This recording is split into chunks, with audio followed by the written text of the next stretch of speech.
There she is. Yay! There she is. Hello, hello.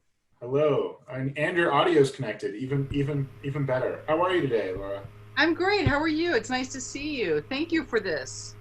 I No, was thank really you. surprised, really honored of all the groups. This is really one of my favorite. Thank you. Oh, We know that, I had the pleasure of speaking with you in January. You may or may not remember at an affordable housing development where we did a little presentation. Yeah.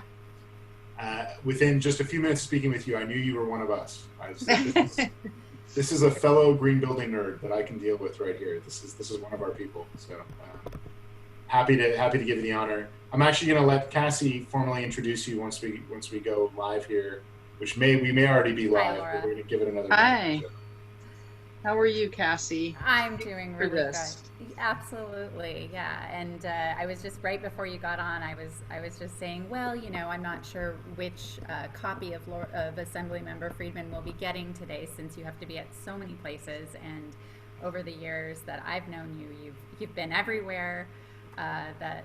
Where the community is doing amazing things, garden tours, giving out awards, all of it. So it is. Well, thanks. That's really sweet of you. Today has been a very busy day. I have to say, this is probably my seventh or eighth Zoom call today. It's just been nonstop. It's the time of year, the kind of the end of the year crunch. And then my daughter has got a couple of friends coming over to swim. We have a little cohort of 5 kids that she, is able to play with. Yes. We put a That's limited hot. her universe to 5 kids, and they're all coming over for dinner, Oh, for pizza and nice. swimming. That's a busy So day. That's a busy day very right there. busy. Yeah. Yeah, but it's good. It's all good. Well, this is a It's good way to bookend it. yes, for sure. Did you get your physical award? That's my next question. Did you get? Yes. Yes. It's disappearing for some reason. I don't know. Because What's of the the virtual background? background, it Yeah. thinks it's behind you. That's so weird. There, maybe if I. No, it still thinks it's virtual. It is kind of funny. Probably because it's That's weird. flat. Maybe something about the color. Yeah. All right. Well, why don't we go ahead and get started? Because I know we're live now, Hmm. and it's too bad we can't see the award. Just so you Oh, know, since we're live, I'll just share this. It's sustainably harvested wood from a downed tree here in LA, and I believe it's black walnut. So Angel City Lumber put those awards together for us, and then we have yeah. them laser engraved. But, Oh, there there you you go. go. They're Yeah, they are beautiful. beautiful. And when I took it out of the box, the whole room smelled like a lumber yard, but in a good way. In a good way. I would actually appreciate some of that smell right now. It's a nice smell, actually. Oh yeah.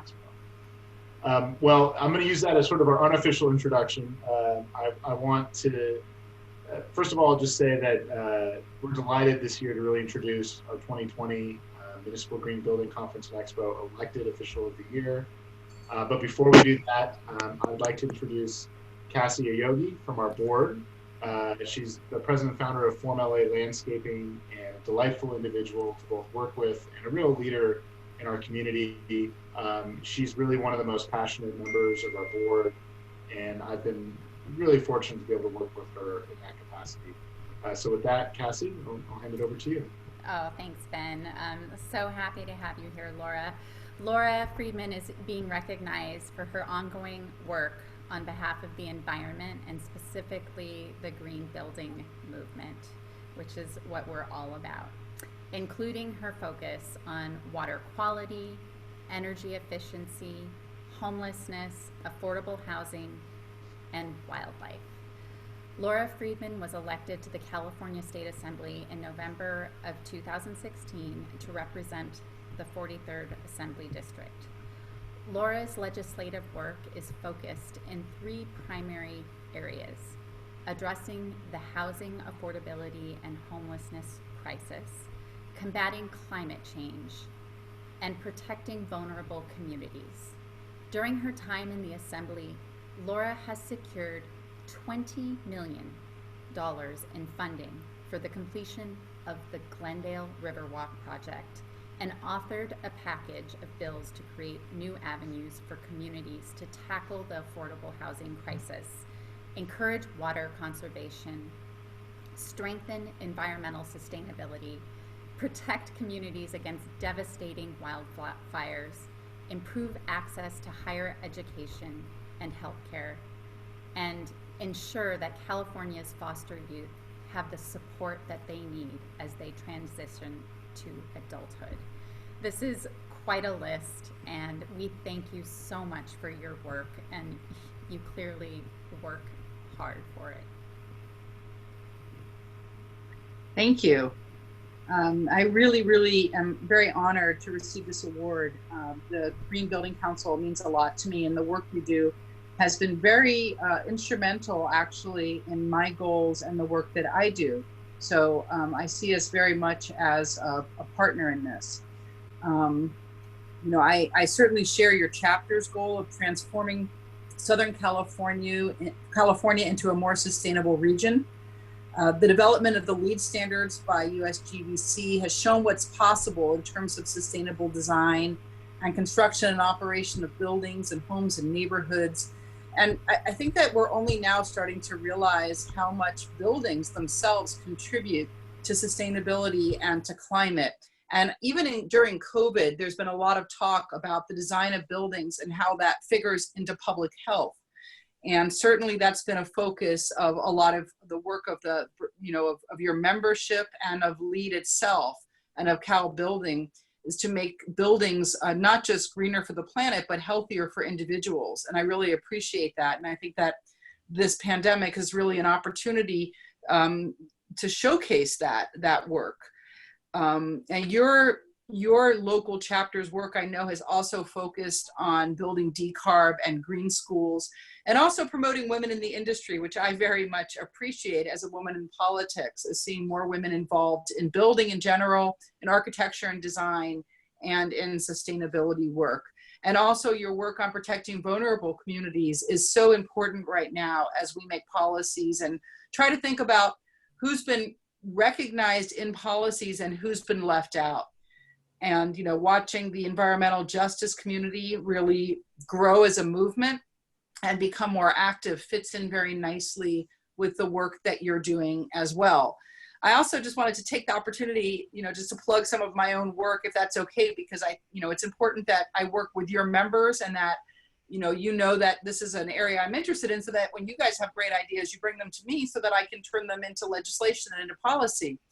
Last year, I worked on, I authored AB 3232, which required the Energy Commission to do two things: to develop a plan to ensure that all new buildings be zero emission in the near future, and also to come up with strategies to achieve a 50% goal in our existing building stock, 50% goal of less emissions by 2030.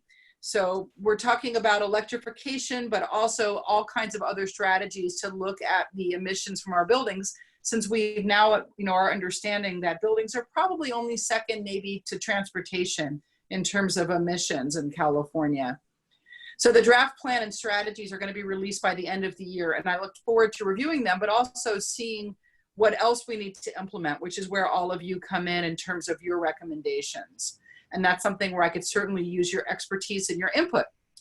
Now, I know today's conference is about equity. Is important also that we think about as we're developing policies, as proposals to make buildings and communities more sustainable sometimes seem to collide with our efforts to make housing affordable. So those also includes efforts to encourage home building around transit, to discourage buildings in at-risk areas, and to mandate energy efficiency upgrades, which help tenants and residents as well as builders. And these are all issues that I'm currently involved in Sacramento. I can also tell you just from my work that there's a lot of wide public support at a high level for aggressive action on climate change. And as we see what's happening now across the state with these tragic fires, people are starting to understand that this is not normal in terms of California's history, that these are climate fires, that they're getting worse, that our temperatures are getting worse. And, translating that into policy is something that we hear about now from a lot of our constituents and from residents. So there are very complex trade-offs when we talk about costs. And we really need to take a very holistic look at what cost really means in a changing climate, and a climate that's changing because of us, because of what we do. So you know, all of our efforts to transition to clean energy and a clean energy economy need to be sensitive to vulnerable communities and consumer costs and impacts on jobs and existing industries. But we also need to remember that those costs certainly dwarf in terms of what we're seeing now with the impacts of global warming. So those are really all the comments I have, but I really just again wanted to thank you because this award means a lot to me. It really is a recognition of the work that we've been doing. And I don't want to say me because it's really my office, my committee, I chair natural resources, your work, and bringing all of that together as policy. And to me, really setting the stage for what the work that we'll do. Hopefully, if I can stay in the legislature for 8 more years, we can just keep building and building and building on all of this. So again, thanks for all of your work, your partnership, and I can't wait to see what we accomplish next. Thank you, Laura, and thank you for your service. Do you mind if I maybe go off script here and ask yeah, I don't even know that there's a script, so I appreciate that. There is no script, and if there was, we've covered most of it at this point. But yeah, I just want to say I think there's a lot we can do together in this region, and you know, even thinking about some of the work that Cassie and I have done this year to really look at how can we bring the green building and sustainability community really into the fold in terms of making them more aware of strategies to reduce and mitigate fire risk when they're looking at design, both on a building level, a community level, and a landscape level. Because we think that the sustainability green building community is a great community to really bring that message to bear, because it should be part of sustainability. It should be part of resilience here in our communities. And then, this year, one of my main goals has really been to start building an advocacy muscle for us. We didn't really have one much in the past, and we're on our way. And so we really want to try to get involved as the coming year approaches, and what can we do in 2021 around helping to advance issues around green buildings, and would love to work closer with your office to try to do that. Absolutely. We have 2 bills that are moving through the legislature right now dealing with wildfires. One of them has to do with dispensable space. The other one deals with hazard maps and really is an attempt to get communities to look at reducing risk on a community level, and with the goal of being able to affect their hazard rating, which would help with insurance and whatnot. But the building strategies are really important, certainly in that respect, because you're only as strong in your community as the weakest link when it comes to fire, and reducing the risk of fire, devastating areas. And that's where you all can really come in and bring wildfire into the green building fold as part of that, in terms of building materials, in terms of even the materials that are used with manufactured timber, and using what's right now scrap on the forest floor that contributes to this wildfire risk. Being able to take smaller trees from manufactured timber used in buildings is also a way to help make the forests themselves more resilient by creating a market for those materials. There's a lot of tie-ins here with sustainability. And I absolutely applaud your thinking more about how to incorporate wildfire into the sustainability models. I think that's super important. At first I've heard of it, so thank you for that. No, thank you. And the other item which you touched on, which I think is really important, is just clearly the issue of occupant health right now, and people being more aware of their environments in ways that they haven't been in the past. We launched a Healthy Building Alliance in June. That's really a commitment to 5 simple principles around building health, because we felt there really needed to be a gateway for people to engage in that conversation. And not everyone can get a healthy building certification. It's expensive, it's time consuming. That doesn't mean that everyone shouldn't have a framework to look at the health of their building, whether that's their air quality, their materials, their cleaning supplies, whatever it might be. And so would love to continue that conversation with you and your office, and how we can work to really make this a more sustainable region for all. And this award is well deserved. We appreciate all your hard work. Yeah. We look forward to speaking again with you soon and seeing what you'll continue to do from here on out. Thank you. Again, this really means a lot to me, and really appreciate it. I'm deeply, deeply touched. So thank you. Thank you, Thank Laura. you. You hope you enjoy your pool party and the pizza with a bunch of little girls this evening. That's important also. That's very important. Yeah. And again, not a bunch. These are a couple of little kids that we cohort with. So You're we're not having we get it. You're potting. Everyone's potting. We get the pod. Okay, thanks. Okay, bye-bye. Thank you, everybody. Thank you.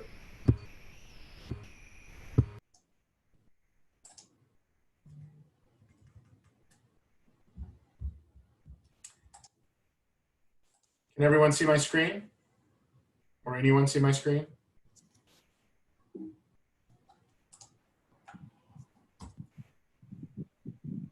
Yes, but it's all black. But it's all black. Okay. Hold on a second.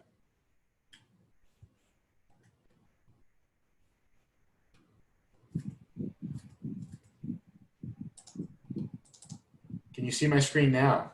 Yes. Fantastic. Thank you. I just want to remind everyone that we still have some exciting programming coming up here the rest of the day. At 4:30, we have the Reverend Sean Amos, who great music. It's a mix of blues, roots rock, and gospel. He's a great person to help close out the day for us here at this conference. Right now at 4 o'clock, we have a closing keynote from Eric Corey Fried. It's going to start in our main room. And then from 5 to 6, please come and participate in our happy hour. Our happy hours are being hosted by some of our branches here in the region, as well as some of our participating committees, ranging from Building Decarb to our Women in Green Committee. It's really just a chance to connect with people and have a drink and wrap up the day. And don't forget, tomorrow we have more programming.